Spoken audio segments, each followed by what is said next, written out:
Stay away from him, sweetheart. That man's dangerous. Maybe you just need someone who isn't afraid to listen. When a blind girl walked into the most notorious biker bar in town looking for her lost brother, the entire room went silent. The regulars backed away, whispering warnings. "Sweetheart, you shouldn't be here," the bartender said, his voice low and urgent, especially not when Reaper's around. But she didn't turn back. She tilted her head toward the sound of heavy boots in the corner and said softly, "Maybe he just needs someone who isn't afraid to listen." That was how Amara Khan met Cole Raven Mercer, the most feared biker leader across 3 counties. If you believe in the power of observation, in trusting your instincts, and in the courage it takes to speak up when something feels wrong, then pause a moment, like, comment, share, and subscribe to Bike Diaries. Tell us in the comments where you're watching from today, because this story will remind you that heroes show up in the most unexpected forms, sometimes in the smallest voice in the room. Back to the story. Cole Mercer had not always been called Raven. Once he was just Cole, a Marine who had served 3 brutal tours overseas.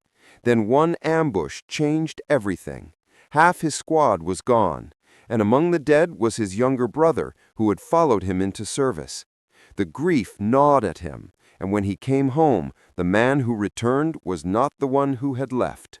He started the Ashwing Brotherhood, a motorcycle club whose name earned hushed conversations in diners and quick glances at highway exits. Some called them criminals, some called them saviors. The truth, as is usually the case, sat somewhere between those extremes. Cole liked it that way. A murky reputation acted like armor. It kept people at arm's length, protected what he would not allow the world to touch. 6'3", tattoos like a map of old battles, and a face lined by weather and sorrow, Cole spoke rarely. When he did, the room listened, or the room cleared. The Ashwing Brotherhood controlled more than roads. They controlled the chatter, the rumors, and the fear in and out of Brackenridge. Their name in police reports looked like a patchwork of complaints and arrests that never stuck.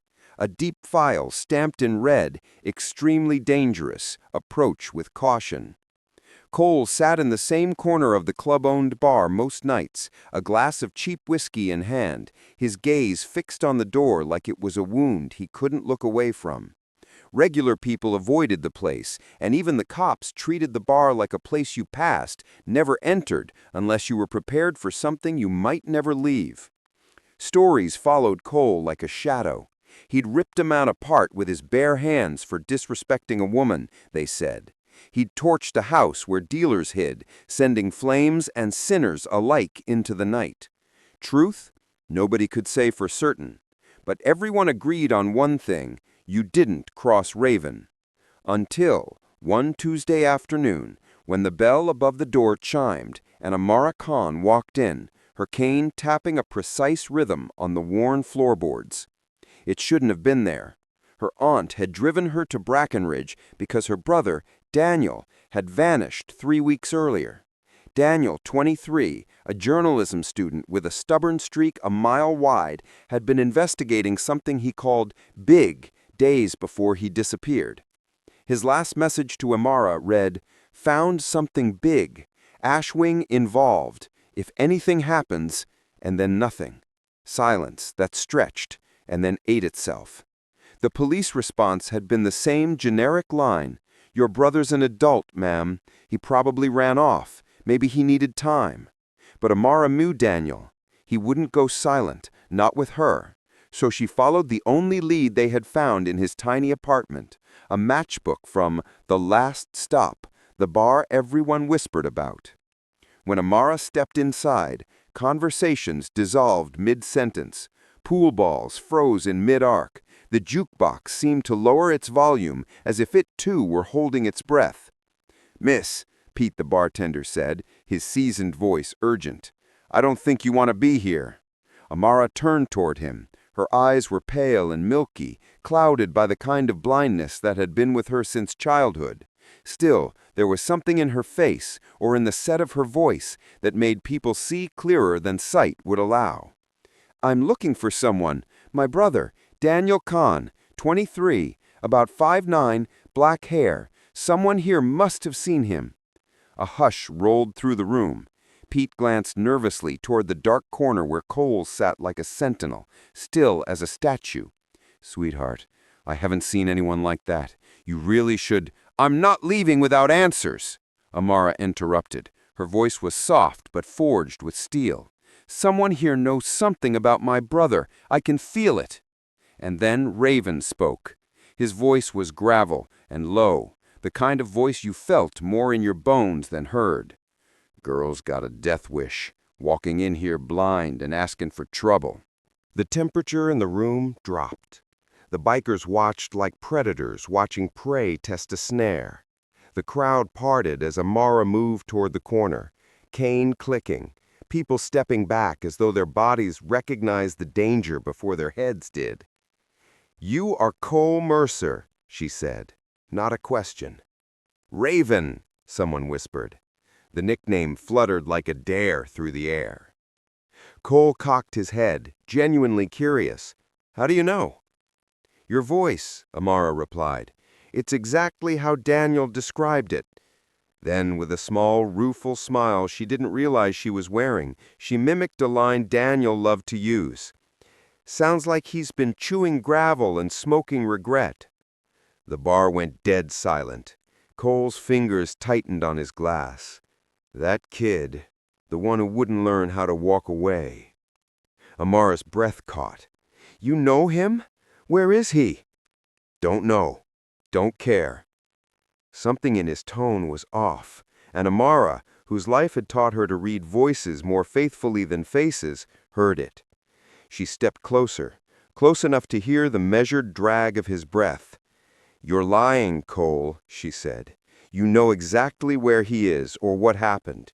I can hear it. You're angry, Cole, but not at me, at yourself." A murmur ran through the room. No one called Raven a liar, not ever. Cole stood. His chair scraped harshly across the floor. He towered over her, close enough that Amara smelled the leather, the gasoline, the cleansing sting of cheap whiskey. It was intimidation posed as proximity. Amara didn't flinch. "Everyone says you're dangerous, that you hurt people, but I don't believe that's all you are." "Then you're a fool," he said, cold. "Maybe," she answered, tilting her head. "Or maybe you forgot what it's like when someone sees past the myth." She told him what Daniel had told her on his last call. "These bikers, everyone's terrified of them. But I watched their leader give his jacket to a homeless vet in the rain. Didn't say a word, just walked away. There's more to this story, Amma."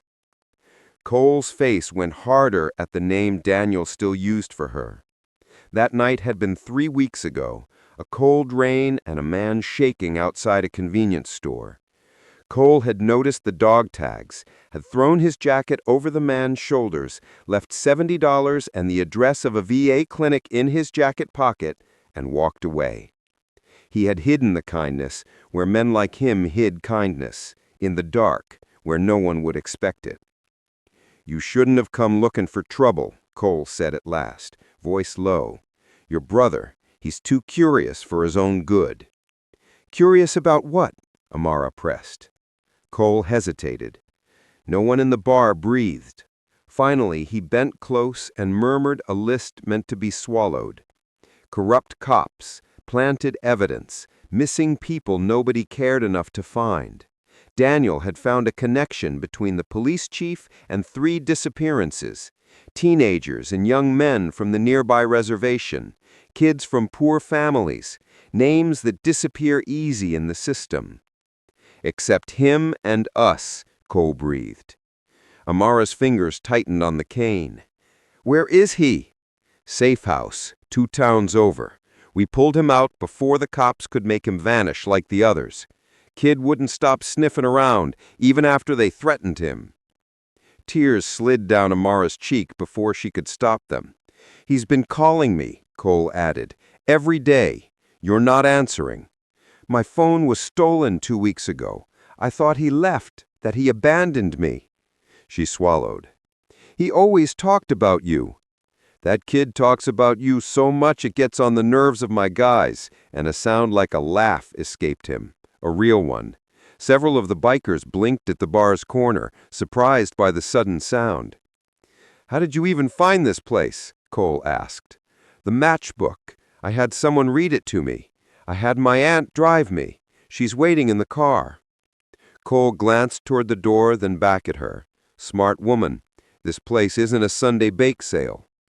"Can I see him?" Amara asked. "Please?" Cole hesitated only a beat before he straightened and nodded. "Pete, get the girl some water." He made a call. As they waited, Amara sat at Cole's table, an impossible intimacy for a place that prided itself on distance. The bikers kept their eyes low. A few exchanged glances that could have been pity, could have been respect. "Why Raven?" she asked softly, as if suddenly curious about the nickname that hung in the air like smoke. Cole took a slug of whiskey. "Because I collect debts," he said. "People who hurt others, I make sure they pay. I don't bargain." He looked at her, really looked at her, the way a person looks when they think no one else is watching. "Your brother's safe," he said, solemn. "I give you my word." "I believe you," Amara replied, though she added with a smile that didn't reach her eyes, "You shouldn't. You don't know me." "I know enough," she said. "I know you care more than you let on, and that you're tired of carrying all this alone." That afternoon, Cole drove Amara and her aunt to the safe house where Daniel hid. When the brother and sister met, it was as if the world made right for a single, perfect, messy second. Daniel running to Amara, relief scraping out the last of his bravado, apologies falling like rain. "I'm sorry, Amma," he kept saying, clinging to her like a life ring. "You did the hard part," Cole murmured when nobody was really listening. "Had the guts to dig when everyone else looked away." And finish it they did. With Daniel's evidence and testimonies from people the Ashwing had protected, the police chief was arrested. 2 officers went down with him. Cases that had been cold for years were reopened and pursued. The quiet monsters in the back rooms of Bracken Ridge were forced into the light. But the changes in the bar were quieter, stranger. Amara began visiting the last stop regularly. She came to help Daniel document his pieces at first. Then she kept coming even after he returned to school. She sat at the bar and asked Pete the old questions, about lives, about regrets, about what it felt like to be a man who chose the road over the office. The bikers found themselves answering not because they wanted pity, but because they liked being seen as people, not dangers. Cole noticed it. He found himself waiting for Tuesdays, when Amara's cane would tap across the threshold, and she would call, "Raven, are you brooding in your corner again?" "It's what I do best," he'd grunt, but the ghost of a smile would show itself. She brought books on tape. She'd play them in the bar on slow afternoons, stories about redemption, about second chances, voices that patched the raw spots of 1,000 lonely hearts. The bikers pretended not to listen. They listened anyway. One evening she asked Cole, "Why do you keep acting tough? Everyone here knows you're more than the legend." "Reputation keeps us safe," he said slowly. "People afraid of us don't cause trouble." "Or maybe you're afraid that if you're not Raven the dangerous biker anymore, you'll have to be Cole the man who lost his brother," Amara suggested, "and that hurts too much to risk." He looked at her, genuinely surprised. "You see too much for someone who can't see." "I see what matters," she said simply. "I see you." 6 months after their first meeting, the Brotherhood ran the same roads, but their purpose had edged into new ground.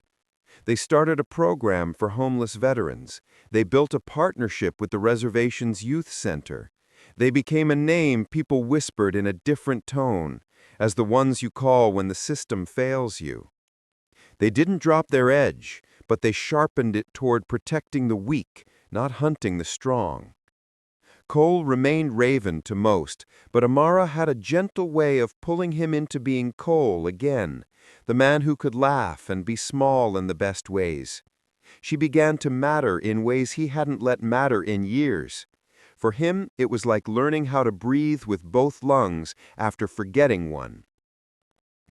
On Amara's birthday, Cole arrived with a bundle and a shy, ridiculous grin that looked foreign on his face. Inside was a German Shepherd puppy, clumsy and bright-eyed. "What's this?" she asked, incredulous. "Guide dog in training. A friend runs a program. Kid couldn't get the slot until training starts in 2 months. Until then, socialize him, keep him around." Amara's hands found the puppy's fur and she started to cry, tears that weren't only from seeing her brother safe. It turned out Cole did know how to be gentle. She named the puppy Scout. "Are you going soft on me, Mercer?" she teased later. "Don't tell anyone. Bad for my reputation." But he was smiling for the first time in years. Every Tuesday thereafter, Cole would pick Amara up, Scout bouncing at his heels, and they'd walk through town.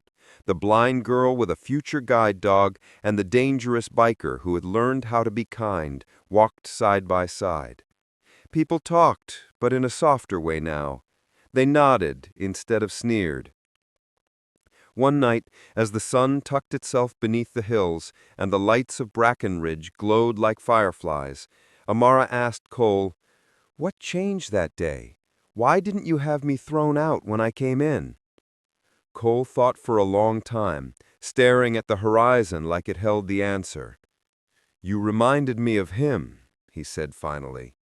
"Smaller than me, stubborn, always getting into fights he couldn't win. My brother. You walked in like you belonged, like you weren't afraid of dying. I suppose I respected that." "I was terrified," Amara admitted. "But sometimes what scares us most is what we need to face." He laughed, a real sound that cut through years of silence. She reached for his hand. He took it, calloused and warm. "You're not a raven, Cole," she told him, whispering like it was a secret and the whole world needed to know. "You're a shepherd. You just dress scary so the wolves think twice." Cole nearly choked on the laugh that followed. "Tell Daniel he can have his interview, but on one condition." "What?" "He stops calling me Raven in print. Name's Cole. Time people learned it." Amara squeezed his hand and smiled. "I think that's a very good idea." As the sun sank, casting long shadows over the parking lot, 2 unlikely friends sat in comfortable silence. 2 people who had been lost in their own ways had found one another in the unlikeliest of places. A blind girl who heard what others refused to listen to, and a dangerous man who learned what it felt like to be seen. Because sometimes you don't need eyes to know a person's heart. You need courage. You need to stand where the rest of the world says you don't belong and speak a truth that forces people to listen. If this story touched you, if it made you think about the quiet courage hiding behind a reputation, take a moment to like, share, and subscribe to Bike Diaries. These are the stories that remind us that bravery isn't always loud, and that sometimes the smallest voice in the room carries the loudest truth. Tell us in the comments, what would you have done in Amara's place? Would you walk into danger for someone you loved? Would you believe a rumor, or would you look for the person beneath the myth? Because in the end, the thing that changes the world isn't a headline or a badge, it's a conversation, the kind that starts when someone is brave enough to listen.